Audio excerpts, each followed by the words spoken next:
Oh, come on. Everybody loves an unpopular opinion, right?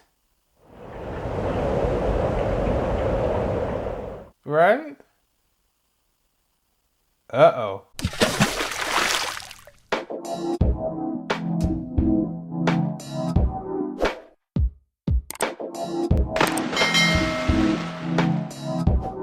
Hey everyone, this is D, Movieman, fellow cinephile, popcorn addict, and emerging film critic, coming to you with reliable recaps, reviews, and reactions. And today, I'm coming to you all with a review for Avatar, The Way of Water. Co-written and directed by James Cameron, and starring Sam Worthington, Zoe Saldaña, and Kate Winslet.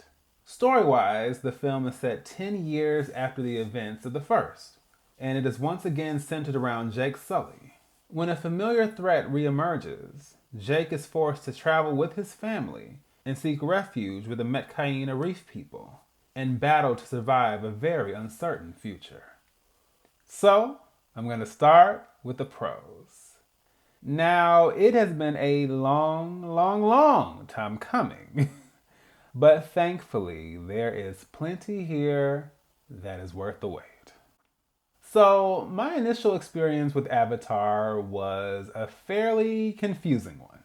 I remember watching the very first teaser trailer for it, and once that trailer was over, I basically said, oh, well, that's cool. But I didn't see any airbending anywhere. But once I was able to gain some clarity regarding the name and this having nothing to do with the animated series, I was able to reset my expectations.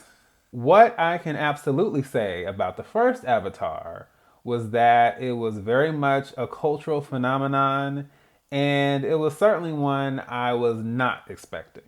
I can also say for sure that it is one of the first films that made me appreciate the premium theater experience, because I would be hard pressed to tell you a lot of films before that point that I had watched in even IMAX, let alone IMAX and 3D. It's a very significant example of how spectacle plays into the world of cinema and even the theatrical experience. I have seen some extremely divisive opinions on this film. Some people think it is the hallmark of cinema's evolution and progression into the future. Some people think it has done the complete opposite and basically undermined and all but ruined everything that cinema should actually represent. I see and I understand both perspectives, but I will say for me personally, I took it for what it was, a heightened theatrical immersive experience. And from that standpoint, I thought it was very effective. With that said, it's been very easy to get worried about how this film would turn out after more than a decade. But I can say that even just from a technical perspective, this film is leaps and bounds ahead of the first one. I mean, when it comes to the visual spectacle of it all, the VFX and the CGI, the motion capture technology, I mean, talk about breathtaking. Especially when we get those scenes in the water. It felt like I could literally just reach out and touch it, just dive right in. You know what I'm saying? It was just so captivating. And given that the name of this film is Way of the Water, I was very pleased to see that that element of the film was given its just due.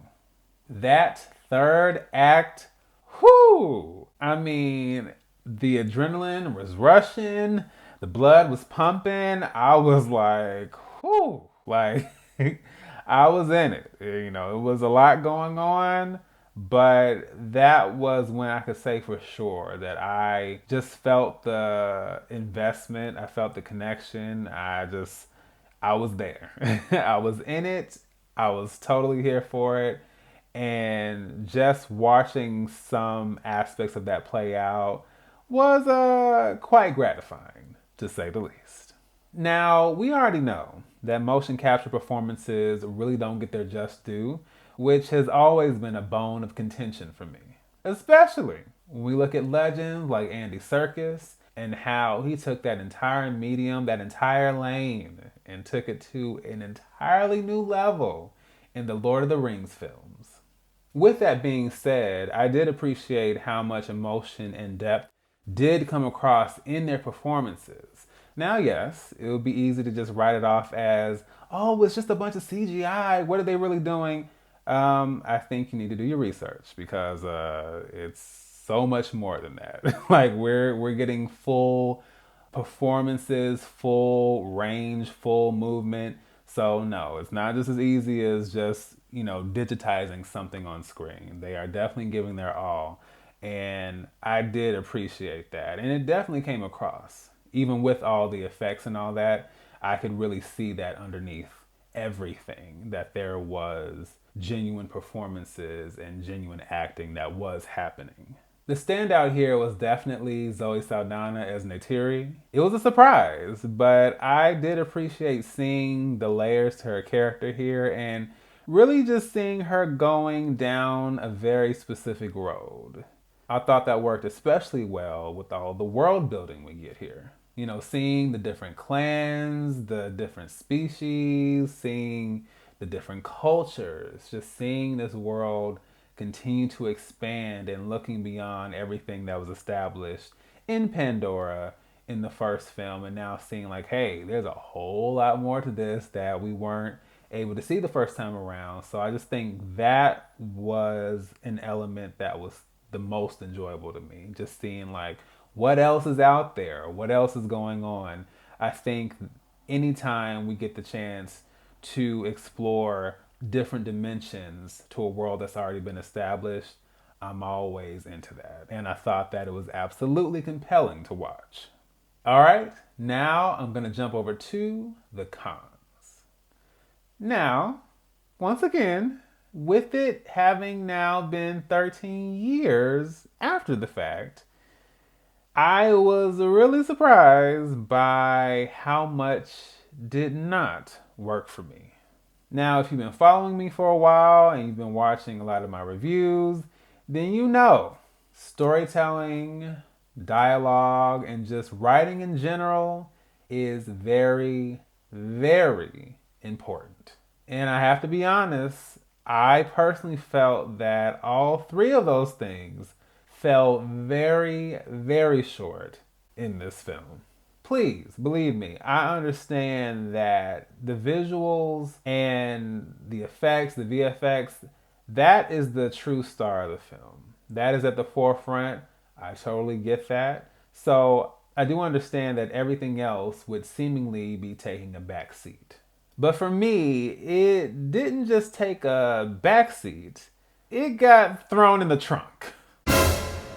I think the big problem is that the first time around, James Cameron wrote the screenplay himself. So I think that it felt a lot more focused. Even if you want to argue that it wasn't spectacular, there was something a lot more grounded and effective about the story and about the writing the first time around. But this time, he co-wrote this with Rick Jaffa and Amanda Silver with a story that they also wrote with two other writers. So immediately, there's way too many cooks in the kitchen.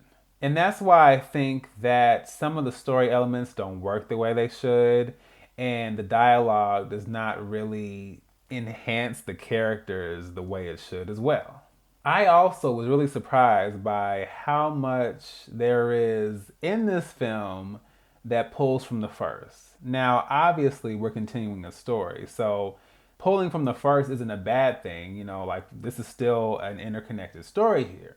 But for me, it was just treading way too much of the same ground as the first film. Even with all these new characters and the expansion of Pandora, it didn't feel quite as new and quite as expansive, and it didn't feel enough of its own thing conceptually and story-wise. Now, jumping back to Zoe Saldana, although I did enjoy her performance very much in this film, I thought that she was kind of downplayed here.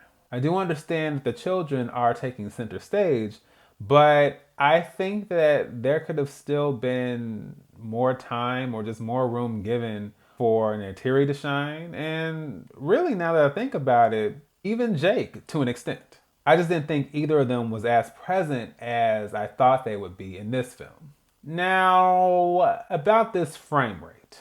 I already know that when it comes to the first film, one of the reoccurring criticisms was this is just a giant video game. What's the point? I do understand that criticism, but personally, I never felt that when I was watching it the first time around. It just felt like, okay, I'm in this, and somehow they did a great job of incorporating the live action, with the effects and all that. So it kind of felt like this really cool fusion of the two. However, I cannot say the same for this new frame rate that they're using throughout these action sequences and similar scenes. I was like,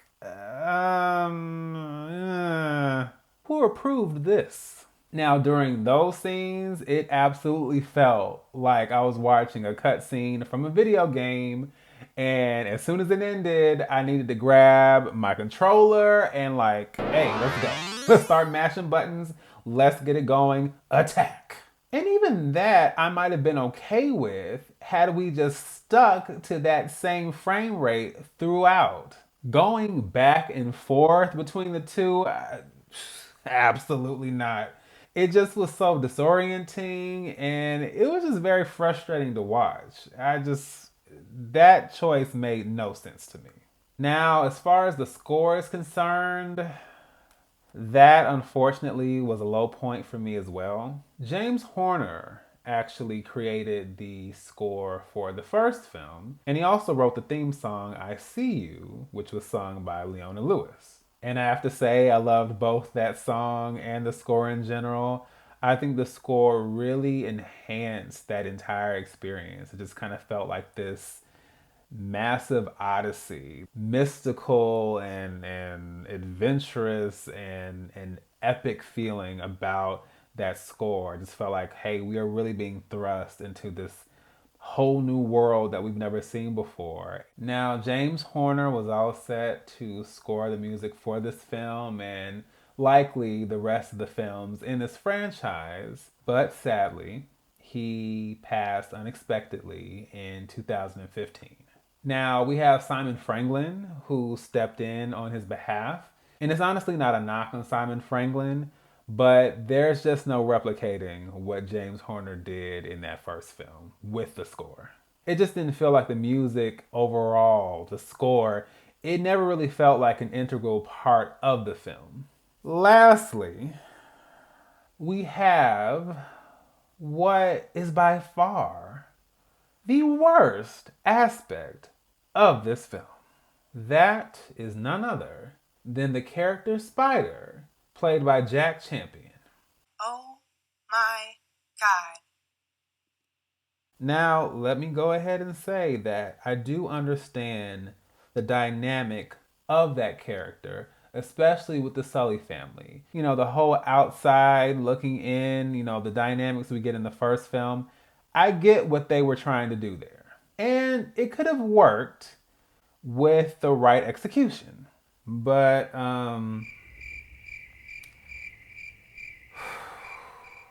I would venture to say that not only is Spider the worst part of this movie and the worst character in this movie, but he might be one of the worst characters I've seen in a film all year. And I've seen a lot of films this year.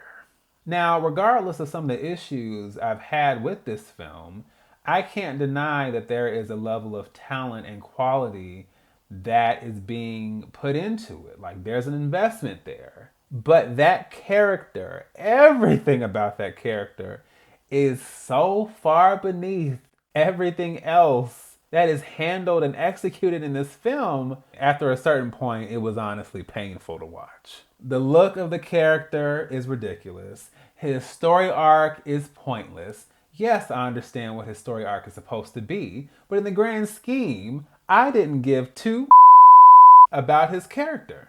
Plus, the dialogue is atrocious. The performance is unbelievably bad, and I don't know what else there is to say. After a certain point, it just felt like I was stuck at an amateur hour performance, trying to support a good friend of mine, as their horrible, warbly, and bad notes assaulted my ears. What they did with that character at the end of the film also didn't help. I actually was quite offended by it. And I'm not easily offended, but I was just like, what makes you think that this character... Okay, I can't spoil it, but best believe I was not happy. As a matter of fact, I thought this character and everything that came with it was actually so bad that it brought this film down an entire letter grade. Yes, it was that bad. You know, there are a lot of things that I was hoping for and expecting from this film. Great Value Tarzan was not one of them. So, I'm going to give Avatar, The Way of Water, a C+. I think it goes without saying that this film is a technical wonder. I did appreciate being able to return to this world and just being able to reconnect to that world in that same distinctive and immersive way.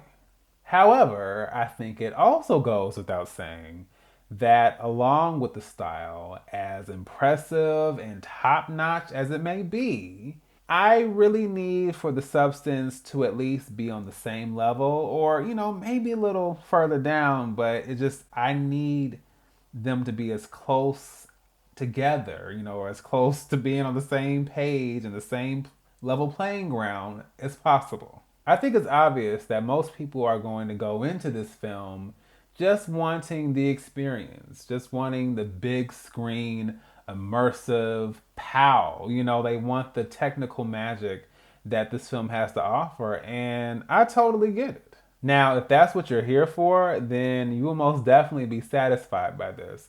For me, however, it was really hard to get past certain elements of this film and just the execution of it. Now, because of what the film did do right, I still have somewhat of an investment in seeing how the story will progress and seeing where these characters and just everything that's going on. I am interested in seeing how that is going to move forward in the next film. But I do hope that somehow, if it's possible, we can find a way to still level the playing field as far as having the visual spectacle and having, this technical, stunning, top-notch quality along with the writing and the storytelling in general.